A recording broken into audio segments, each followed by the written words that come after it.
You ever watch a horror movie and just wonder why? Because I know I do, like, all the time. Usually these moments pop up in otherwise half-decent movies and end up taking you right out of the experience. Or maybe these moments are little warnings that the rest of the movie is going to be mind-blowing in the worst best way. But from side character moments of lucidity to random outbursts that make no sense, there's a lot to wonder about in horror movies. Hello horror heads, and welcome back to the Scariest channel on YouTube, Top 5 Scary Videos. I'm your horror host Keegan Hughes, and today we're going to be taking a look at the top 5 unnecessary horror movie moments. Let's hop right in. Coming in at number 5, we've got Get Naked, Boy from Ma. Okay, so Ma is a mostly unnecessary horror movie, but I derive such joy from it. Octavia Spencer gives the performance of a lifetime. Well, actually, maybe I'll just say it was a very memorable performance as the titular Ma. There's something special about her dangerously unhinged character. If there is one reason to watch Ma, it's definitely for the moment where she FaceTimes the teens and just yells about a party she's throwing. Haha! But there are bits and pieces of this flick that really make no sense at all. And really, they did nothing to serve the plot. The absolute emperor of these moments comes early on, before any of the major partying / drama kicks in. A group of bored kids in a dinky town want to drink and smoke somewhere, but keep getting accosted by the local police. So they take a local recluse up on her offer to party in her basement. That's not weird. But it gets weird. The resident bullheaded jock type decides to propose some massive renovations to the basement to better fit the partygoers' needs. He gets all up in Ma's face and tells her that if she's gonna be cool, she'd better do it. Ma, being the steely nerved lunatic that she is, asks if this kid wants to see something really cool. She pulls a gun on this teenager and tells him to strip naked, which he does. She even makes him go totally bare-assed and then checks him out, you know, as all 30-somethings do when teens come over. And then she laughs it off and says it was a joke, and nobody mentions it ever again. Like, what? A woman coerced a teen into showing off his private bits through use of deadly force with a weapon, but no, she was just joking. And then everyone keeps coming back to Ma's to party. They don't even bring it up later. They don't get worried past the initial gun reveal, nothing. I guess like it's foreshadowing considering how crazy and violent she gets later on, but how is she gonna sexually harass a and have everyone forget it immediately, like it didn't even happen? Coming in at number 4, we've got Satan Shoots His Hand from Satan's Little Helper. What an odd little movie, right? A little kid obsesses over Satan thanks to some goofy flash game, only to meet somebody willing to enact his violent fantasies in real life. But of course, that can't be the whole movie. We've got to have the older sister who the little Satanist covets, and her boyfriend that she brings home for Halloween that the little kid hates. And for whatever reason, this boyfriend has daddy issues. But wait, there's more.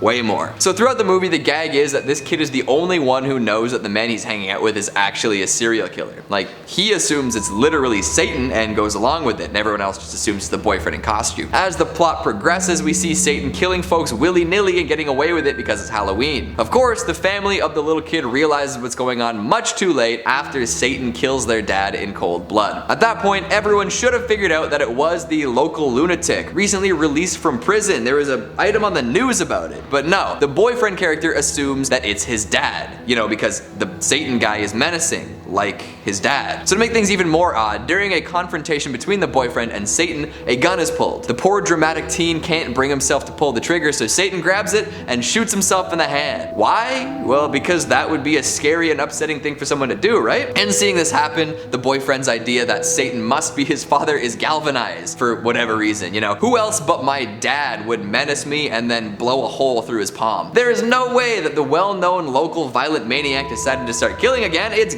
gotta be my daddy. This assumption fuels the next 20 odd minutes of the movie, with the boyfriend heading to his dad's house to confront him once again. But surprise, it wasn't your dad. Your dad did not accost you on the street and shoot himself in the hand. It feels like this strange little subplot was added just to pad the runtime. The audience knows it's not this guy's dad, and we don't know enough about this dude or his dad to care about the dramatic irony. Show us more satanic mayhem next time. Coming in number 3, we've got the double resurrection from Creep 2. The first Creep was a pretty freaky little found footage gem. Two actors working off each other to create a genuinely creepy atmosphere. 77 minutes of footage necessary to the plot. No fat to trim, a definite ending. Creep 2 is another story, unfortunately. Spoilers incoming, by the way. It's not terrible, but it definitely loses some of the original's lean charm. We meet the creep himself once again, this time taking on the name of his last victim, Aaron. He's lost his killer instinct and feels as though it's time to retire from serial killery. So he does what any sane person would do and hires a videographer to make a documentary about his exploits. Rock and roll. So Aaron and his newfound videographer turned love interest spend the day trying to intimidate and out-weird each other, two mixed results. Aaron takes it too far though, with a few fake suicides that might have actually been real. At this point you'd think Sarah would take the hint and get the hell out of Dodge, but a true artist never abandons a project, right? For the finale, Aaron shows Sarah a grave he's dug for them. He wants them to die together for the ultimate ending. Sarah, of course, does not like this idea, so Aaron stabs himself in the belly and attempts to get her too. He manages to get her and drag her into the grave, through sheer force of will, I guess. So just as most people would have predicted, he manages to kill his target, reigniting his passion for being a serial killer. But, surprise surprise, Sarah, even after being stabbed, rises from the grave, sneaks up on Aaron, and donks him on the head with a shovel. From there she runs away and we assume the movie's over, but no! After assuming Aaron would die for the second time, it turns into assuming that he got his kill into assuming that he was actually dead for real, and we also get a shot of him rising from the dead. 2 resurrections in 5 minutes. Who would have guessed? It just feels a little hokey, you know? Instead of giving us a raw, visceral ending, we watch 2 separate instances of people dying and then coming back to life for no real reason. The payoff just kind of fizzles. Coming in at number 2, we've got Just a Little Padding from Terrifier. Art the Clown has made his case for being added to the Slasher Mascot Hall of Fame pretty early in his career. After appearing in multiple iterations in the gruesome anthology flick All Hallows Eve, he got his very own starring role in Terrifier, and he does some f***ed up shit in this movie. He annihilates a pizza place's bathroom, hacksaws a woman in twain, and even uses a gun to spill some blood. Are guns allowed in slashers? But of all the violent acts he brings to life, one stands out a little too much. Too weird, too unnecessary. Surprisingly enough though, it is not the upside down hacksaw nether region rending. No, it is the cat lady kill. Partway through his massacre, Art runs into a mentally ill woman known as the Cat Lady. She lives in this abandoned building, treating a doll she has as a human child. After witnessing Art kill a woman, the Cat Lady tries to convince a man to call the police, but before he can, Art cracks him over the head with a hammer. Then it's just Art and the Cat Lady. But Art has her doll and is rocking it back and forth in his arms. In order to get her child back, the Cat Lady shows some love into Art and rocks him back and forth in her arms.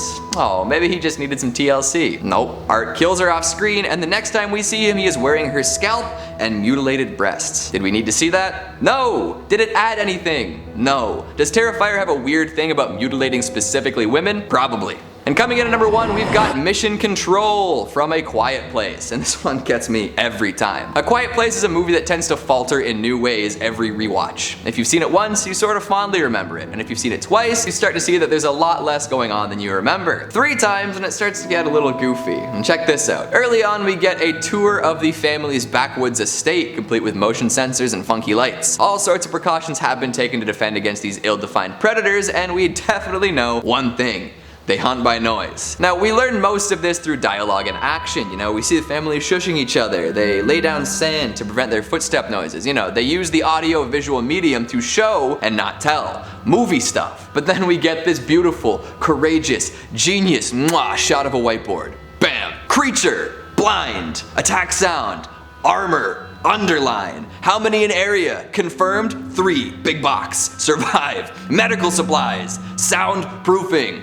What is the big box? Weakness! Did anyone watching this movie while conscious need this little reminder that these things are hard to kill and hunt by sound and that they need to survive, these people? We love it when a director trusts their audience to understand what they're laying down. Did any of these moments feel necessary to you? What'd you think of the list? What horror movie moments do you wish ended up on the cutting room floor? Make sure you let me know down in the comments. Speaking of comments, let's take a look at some of your more starving ones from the top 5 lowest rated SCP monsters. Gypsy Lee says, these sound so good. Must be the writing style that puts the readers off somehow because these ideas / imagination behind them sounds great. It's hard to tell what'll cause people to react negatively to something. Maybe some sort of mimetic info hazard caused the mass downvotes. Renz Ladau says SCP-3837 will become a hot popcorn when he gets too close with Thunderhorn. Sounds delicious and dangerous. Best combo possible. JS says, here I am learning that SCP articles / entries have ratings. Huh, the more you know. Always check out the wiki. I feel that a lot of folks have strict YouTube SCP education,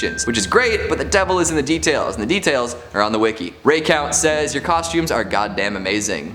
Thank you for the Halloween love. And that's all the time we have for today. I'm gonna go light a Zippo at the petroleum refinery. Thanks for watching, and I'll see you next time. The absolute emperor of all these moments comes early. Sorry. Doing alright over there? Better do it. Woof. Excuse me, I don't know what happened there. Man, I feel like I can't get 2 sentences in today. Will become a hot popcorn when he gets too close with Thunderhorn.